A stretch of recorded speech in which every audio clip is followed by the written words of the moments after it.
आज जो बोलने वाले हैं, सबसे बड़ी बात हम लोग के सामने रहती है कि आज का इंसान इतना बिजी हो गया है और वो कहता है मेरे पास टाइम नहीं है। टाइम नहीं, इतना टाइम नहीं है कि वो अपने अम्मी अब्बू को टाइम नहीं देता है और बच्चों को टाइम देता नहीं है, खुद को टाइम देता नहीं है, दोस्तों को टाइम नहीं देता है और कहता है मेरा बिल्कुल टाइम नहीं है, ऐसे बोलता है। लेकिन अगर उसकी विवेचना करी जाए कि वो इस पर टाइम कहाँ आता है उसके पास में। चलो, मैंने इसको जब टाइम नहीं कहता है तो 24 आवर्स होते हैं। अगर उसको हम 26 घंटे हमको दे दें इसको हम, तो कौन सा वो तीर मार देगा? उस पर टाइम तो है नहीं। मेरे पास बच्चे पेपर हल करते हैं, हम 1 घंटे का टाइम देते हैं बच्चे को पेपर हल करने का, और जब 1 घंटा पूरा हो जाता तो कहते हैं 5 मिनट और। जब वो बच्चा 1 घंटे में कुछ नहीं कर पाया है, जितना भी कर पाया है, तो 5 मिनट कौन सा वो हल मार देगा? कौन सा बड़ा काम कर देगा? कौन सा क्वेश्चन को कितना अच्छा डीप कर ले जाएगा? एक तो ये बात हो गई। एक लड़के ने मेरे पास अभी लेटेस्टली कहा, सर मेरे पास टाइम सुबह 7 से शाम के 7। ये जो 1 घंटे का जो टाइम होता है उसमें 60 मिनट होते हैं, 24 आवर्स के अंदर होते हैं वो 1440 मिनट होते हैं और 86,400 सेकेंड होते हैं। ये सबके पास बराबर इसके रहते हैं। अगर इस घंटे पे कोई कुछ नहीं कर पाया, और देखा जाए बहुत सभी लोग कुछ कर लेते हैं। देखा है लता मंगेशकर ने इतना अच्छा जो सुर की जो कोयल की आवाज़, सुर की जो मलिका या सिंगर इतना अच्छा बनी, वो भी इसी 24 घंटे में बने। नरेंद्र मोदी प्रधानमंत्री जो बने इसी 24 घंटे में बने। तेंदुलकर जो इतने अच्छे क्रिकेटर के खिलाड़ी बने 24 आवर्स में बने। इसके बाद जो अमिताभ बच्चन इतने अच्छे एक्टर बने 24 आवर्स से बने। सरवत खान जो 7 विषयों में MA, MCOM, BEd, LLB, net qualified इसी 24 घंटे में करा। आज आपको पढ़ा भी रहे हैं इसी 24 घंटे के अंदर। हम अपने आप को अपना शेड्यूल ऐसा बना रखा है कि हम कितना सुबह 7 से शाम के 7 तक ही बिज़ी रहते हैं, तभी हम वक्त निकाल लेते हैं। कुछ लोग ऐसे होते हैं कि अभी बात नहीं करते हैं, जब बूढ़े हो जाते हैं, जब सब बाल सफ़ेद और बच्चे बड़े, तब वो लोग बातें करते हैं, तब वो लोग बेकार के दोस्त होते हैं। तो हम लोग अभी से टाइम निकाल लेते हैं ताकि ये शिकायत ना करनी पाएँ कि मुझे वक्त नहीं दिया रहा है। मेरी माँ जो अंदर बैठी हुई हैं, अगर हम उनको टाइम ना दें सिर्फ इसलिए कि हम काम करते हैं, सिर्फ इसलिए कि हम पढ़ाई कर रहे होते हैं, किसके पास टाइम नहीं है? अगर आपने विवेचना करो, ईमानदारी से बोलना, हर कोई यहाँ जो बैठा हुआ है शोभी सुन रहे हैं, वालेकुम अस्सलाम, ईमानदारी सभी लोग, हम समझा रहे हैं तो ऐसे बोल रहे हैं, अकेले में कोई वीडियो की परवाह नहीं करना है। हम लोग ईमानदारी से चेक करें, सबके पास टाइम है कि कोई सोने में बहुत धाकड़ है, ठीक, कोई व्हाट्सएप फेसबुक लिखने में बहुत ईमानदारी से बोलना, ठीक है ना? हम सभी लोग हम विवेचना कर लें, एक तो नियम से लागू ही होता है। कोई इंस्टाग्राम फेसबुक पे पोस्टिंग डालने में बहुत धाकड़ है, 1 घंटा टाइम चाहिए। कोई खाना खा रहा है, टहल रहा है, शाम को हज़म करने रेलवे लाइन अपने यहाँ सिटी स्टैंड जा रहा है, कोई बाइक चला रहा है, कोई सहेलियों से गपशप कर रहा है।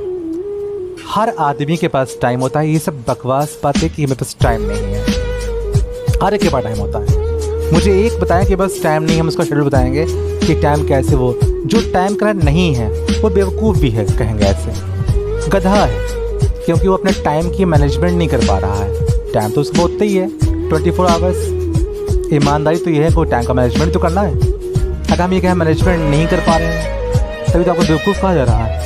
हम लोग अपने शेड्यूल कितना अच्छा कि 5 बजे फिर 10 कंप्यूटर कोचिंग जाना है, शाम के 8 बजे के बाद खाना खाना है, उसके बाद हमको ये काम करना है। और हम ये तो ना कि हम सुबह हाथ लगा और 10 तक की मार लिया हाथ सोते में, तो टाइम तो अपने भी शॉर्ट पड़ जाएगा, ठीक।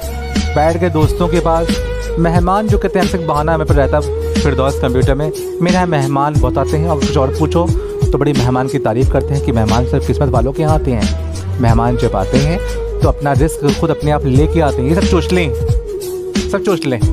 मेहमान बदतमीज़ मेहमान, अल्लाह माफ़ मुझे करे, कोई किसी के यहाँ 4 घंटे रुक रहा है तो बदतमीज़ी हो रही है। अरे मिलना ही तो है उससे, मिल लो, मुंह देख लो, बातें कर लो, चाय पी लिया, 1 घंटा हो गया, अब तो जाओ, ठीक है।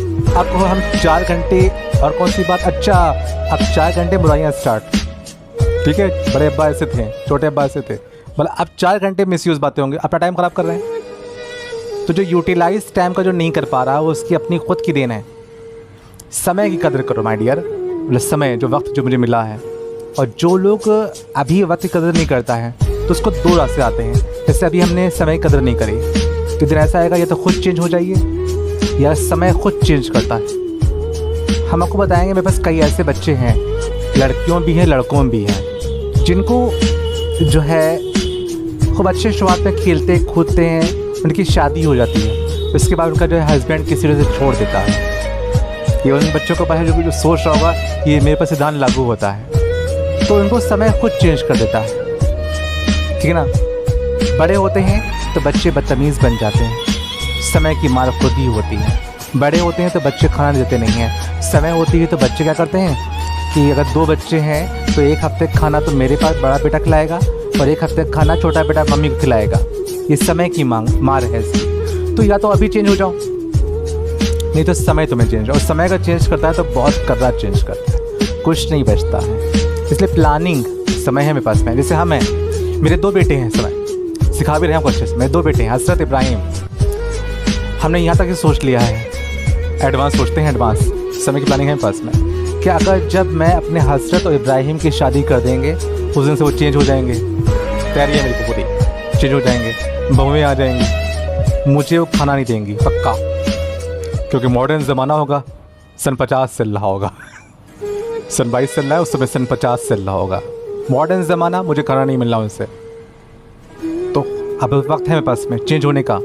मैंने मैनेजमेंट ऐसे कर रखा है, मैं ज़िंदगी में कभी भी अपने बहुओं से, अपने बच्चों से उम्मीदें नहीं करूँगा कभी। अपने आप को इतना अच्छा इस्टेब्लिश कर लेंगे, मैं सिखा रहा हूँ आपको, इस्टेब्लिश कर लेंगे। ये मौका आपके पास में इस्टेब्लिश करने का है कि आप किसी बच्चों से उम्मीदें ना लगाएं कि ये मेरे बुढ़ापे का सहारा बनेंगे। हम पहुँचा रहे हैं वहीं तक की। ये जो जी रहे होते खाली रोज़ दिन काट रहे हैं कि बस जितना कमाया खाया सुबह हुई, फिर कमाया खाया सुबह, तो हम लोग टाइम का मैनेजमेंट नहीं कर पा रहे हैं, अब जब समय जब आएगा तो उसकी बड़ी कड़ी चोट मिल पड़ेगी मुझे। या तो हालात बिगड़ जाएंगे हमारे, तो हम ज़ीरो पे खड़े होंगे, रोएंगे, तड़पेंगे, गरीब रहेंगे या दुखी रहेंगे या परेशान रहेंगे। इसलिए अपने आप को मैनेजमेंट करना सीखें वक्त का। आप लोग पढ़ रहे हो, शायद पढ़ जाएंगे, आप चढ़ते हो, पढ़ गए वाह वाह, ना पढ़ें तो क्या हुआ, ये संदेश नहीं होता है। पढ़ के तो बढ़िया नौकरी, बाप तो गवर्नमेंट सर्वेंट या प्राइवेट जॉब तो करते हैं, कोई काम कर लेंगे। ये कमियां हैं, हम लोग को निकलना है अपने बलबूते पे आगे। जो कमियां हमने अपने अम्मी अब्बू पे देखा है, गरीबी देखी, बहुत लंबी पॉइंट खिंच जाएगा, इसे हम शॉर्ट कर रहे हैं, पे ख़त्म कर रहे हैं। जो गरीबी हमने अपने माँ बाप की देखा है, तो वक्त है तुम्हारे पास में बदलने का, चेंज कर डालो। वक्त बिल्कुल चेंज कर डालेगा। एजुकेशन से ही अपने आप को चेंज कर सकते हैं।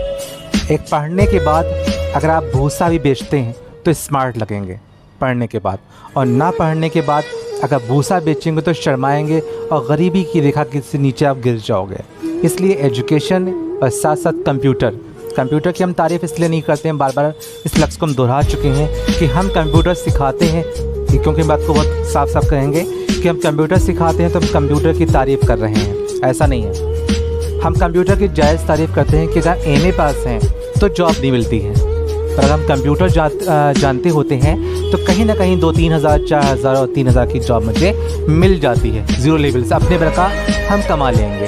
लेकिन MA पास हैं, यहाँ तक कि BEd भी पास होते तो नौकरी नहीं मिलती है। हम देखते हैं लड़कियाँ हमारे यहाँ फिरदौस कंप्यूटर पढ़ाने आती हैं, हम उनका नाम नहीं लेंगे, 800 रुपये बच्चियाँ पढ़ा रही हैं स्कूल में, प्राइमरी स्कूल में, कंप्यूटर नहीं जानती हैं।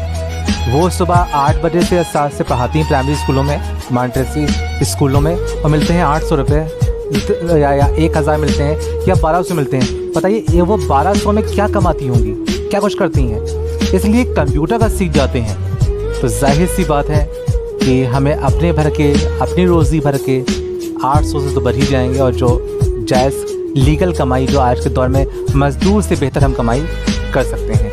और जो 800 वाली कमाते बच्चे हमारे हैं, वही बच्चे प्रेजेंट टाइम में बच्चे पढ़ रहे हैं, उनको हम जानते हम नाम नहीं लेंगे क्योंकि वो शर्मिंदा हो जाएंगे, कुछ भी होंगे। तो जब उनसे सैलरी में पूछता हूँ तो कहते हैं सर मुझे 1200 मिलते हैं, 800 मिलते हैं, 1000 मिलते हैं। और किस स्कूल में मिलते हैं वो सब स्कूल जानते हैं, आसपास स्कूलों में क्या सैलरी मिलती है सभी को पता है। तो एजुकेशन कंप्यूटर में आप जुड़े हैं, आप बदलें, नहीं बदलेंगे तो आज जहाँ खड़े हैं 12 महीने के बाद और 15 महीने के हमको वही खड़े दिखाई पड़ेंगे। हमको आप जिस स्टेज पे खड़े हैं क्योंकि उस लिहाज से पढ़ ही नहीं रहे होंगे। जैसे मैं डेफिनेशन ही पूछ रहा था जस्ट अभी, तो हमें तिरछी बिरछी डेफिनेशन सुनाई गई अभी मुझे। फुल नेम पूछा गया मुझे अभी, जस्ट पूछा तो तिरछा बिरछा फुल नेम मुझे सुनाया गया। तो लफ्ज़ों को मेंटेन कर लें, आप लोग मेरा साथ दें। हम धीमे धीमे आज से 1 हफ्ते के बाद जो ये पढ़ाने की प्रथा है, ये सोचते हैं हम आप पे डाइवर्ट कर देंगे, कि हम चाहते हैं कि आप लोग 2 लफ्ज़ हमारे बीच में बोलें और हम मुंह पकड़ेंगे इंशाअल्लाह। लड़कों में पकड़ेंगे सबसे पहले हम अहद को इंशाअल्लाह, और फिर पकड़ेंगे शान को, और लड़कियों में सबसे पहले हम पकड़ेंगे कुलसुम को। और इससे ये बेनिफिट मिलेगा कि जो लफ्ज़ हम लोग बोल नहीं पाते हैं, हम लोग जो शरीफ लड़कियां हैं, मुंह से लफ्ज़ निकल नहीं पा रहे हैं, शर्म आ जा रही हमको है, तो वो शर्म हमारी दूर हो जाएगी। इससे आपका फ़ायदा है। और ये प्रथा हम 1 हफ्ते के बाद लॉन्च कर रहे हैं आप ही के बैच में, और 5 के बैच में, अच्छे के बैच में उनकी प्रथा लॉन्च होगी। Thank you.